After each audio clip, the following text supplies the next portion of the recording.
The Final Valentine, Love, Betrayal, and a Parking Lot Nightmare. The humidity of a Houston summer. Close your eyes and breathe in the thick, stagnant air of southeast Texas. It's July 24th, 2002, and the humidity in Houston is a physical weight, the kind that makes the salt on your skin feel like lead. We aren't on the breezy shores of Coney Island with Betty Page anymore. We've traded the black and white innocence of the 1950s for a high-voltage, neon-lit junk show of the early 2000s. In a few hours, the Nassau Bay Hilton parking lot will become the site of a narrative disaster so visceral it would scuttle the reputation of one of the most prestigious neighborhoods in the state. Clara Harris wasn't a girl looking for a camera club. She was a woman who had already made landfall at the peak of success. A brilliant dentist with a thriving practice and a shiny side-up life in a Friendswood mansion, she was the blueprint for the modern professional woman. But beneath the surface of the suburban dream, the hull was rotting. Her husband, David Harris, had begun a clandestine affair with a secretary at their office, jump-starting a sequence of events that would prove that even the most academic and polished lives can be scuttled by a high-voltage moment of sudden passion. The clandestine Blue Moon investigation. To understand The Final Valentine, you have to understand the academic precision Clara used to track her husband's betrayal. She didn't just suspect.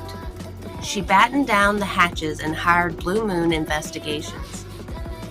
This wasn't a hobbyist with a Kodak. These were professionals who specialized in catching the clandestine movements of cheating spouses. On that fateful night, the private eyes made landfall at the Hilton, spotting David's car. They called Clara, and the engine of the Mercedes-Benz and the tragedy was officially jump-started. When Clara arrived at the hotel, she didn't come alone. She brought David's daughter from a previous marriage, Lindsay. The high-low mix of a family outing turned into a private eye stakeout is the definition of a suburban nightmare. Inside the hotel lobby, the confrontation was electric. A high-voltage explosion of hair-pulling and screaming that the hotel staff tried to scuttle before it spilled out into the night. David and his mistress were escorted to the parking lot, and for a brief, clandestine moment, it seemed like the storm might have passed. But the gale was just getting started. The silver Mercedes and the arc of rage. What happened next is a factual saga caught on the high-voltage lens of the private investigator's camera. Clara didn't walk to her car to go home. She got behind the wheel of her silver Mercedes-Benz S430, a heavy German engine tank, and she didn't look back. In a break from reality that no academic study could fully explain, she accelerated. She didn't just hit David. She circled him. The witnesses described the atavistic sound of the engine roaring as she drove over his body not once, but 3 times, while her teenage stepdaughter watched. The salt in the wound of this story is the sheer high-voltage public nature of the act. This wasn't a clandestine poisoning in the dark. It was a junk show in a public square. When the car finally came to a halt, the image of Clara leaning over her husband's broken body, whispering that she loved him, became the final Valentine that would haunt the jury. The ship had hit the rocks, and the wreckage was strewn across the asphalt for the entire world to see on the nightly news. As we navigate the wreckage of the Harris family's shiny side-up life, we need to pause for a quick supply drop. Uncovering the grit and the clandestine details of these modern factual sagas, like the ones the history books often gloss over, requires a massive amount of fuel. If you're finding value in these long-form deep dives into the salt of human nature, consider joining our Patreon crew. It's the engine that keeps the history rat scurrying into the dark corners of the past and the present. Your support is the only way we keep these stories detailed and hour-long, avoiding the junk show of the short, surface-level summaries. While you're checking the charts at the Patreon port, make sure you're officially part of the Rat Pack by hitting the like button and subscribing to the channel. It's the easiest way to keep the ship shipshape and ensure the algorithm doesn't scuttle our voyage. Your engagement is the wind in our sails and allows us to deep dive into the archives and bring you the stories that matter. Now, let's head back to Friendswood, where the aftermath of the final Valentine was just as clandestine as the affair that started it. The Ghost in the Friendswood Mansion. After the high-voltage trial and the sentencing, the story didn't just end. The academic record focuses on Clara's 20-year sentence, but the garage talk reality of the situation was far more tragic. The Friendswood Mansion, a monument to the life Clara had tried to save, became a clandestine tomb for the memories of the family. While Clara was battened down in a jail cell, life for those left behind became a junk show of displacement. In a detail you won't find in the standard history books, a local man named Johnny was eventually tasked with moving David's daughter, Lindsay, out of that massive house. The scene was hauntingly atavistic.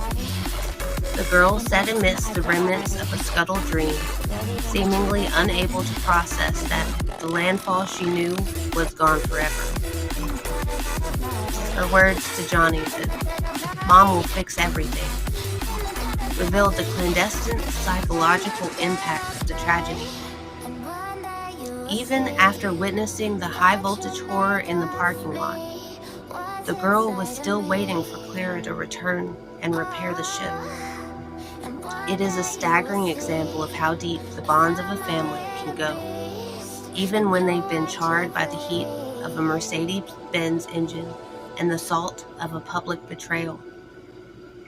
Myth versus reality, the sudden passion defense. Let's deep dive into the myth versus reality of the Clara Harris trial, which became an academic landmark in Texas law. The myth. Clara Harris was a cold, calculating killer who hired investigators specifically to create a clandestine hit on her husband. The reality. The junk show of evidence actually suggests the opposite. Clara was desperate to keep the ship afloat. She hired the investigators not to scuttle David, but to find a reason to stay. The final Valentine was a high-voltage break in her psyche, what the law calls sudden passion, not a clandestine plot hatched in the dark. The myth. The stepdaughter, Lindsay, was a victim who hated Clara after the event. The reality. As we saw from the clandestine details of the mansion move-out, the reality was far more complex. The girl was caught in a high-voltage web of loyalty and trauma. The fact that she believed Mom could still fix a broken, dead man and a 20-year prison sentence shows the academic depth of the trauma that occurs when the shiny-side-up life of the suburbs finally hits the rocks. The release and the final landfall. Clara Harris served 15 years of her sentence before making landfall back into society in 2018.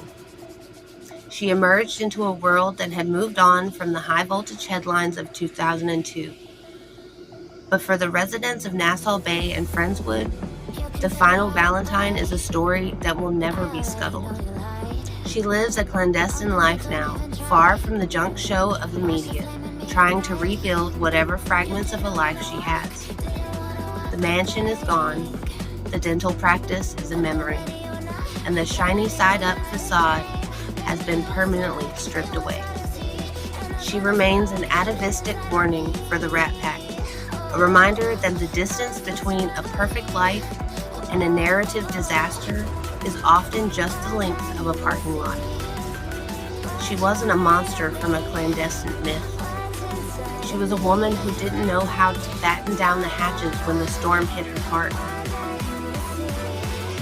Her story is the salt in the wound of a suburban dream. A factual saga that reminds us all that under the right high voltage pressure, anyone can scuttle their own ship. As the anchor drops on the final Valentine, don't get too comfortable on the dock. Next week, we're moving from the dark, humid parking lots of Texas to the blinding white lights of Hollywood. We're deep diving into the life of a woman who was the ultimate shiny side up icon, yet lived a life more clandestine and high voltage than Clara Harris would ever imagine.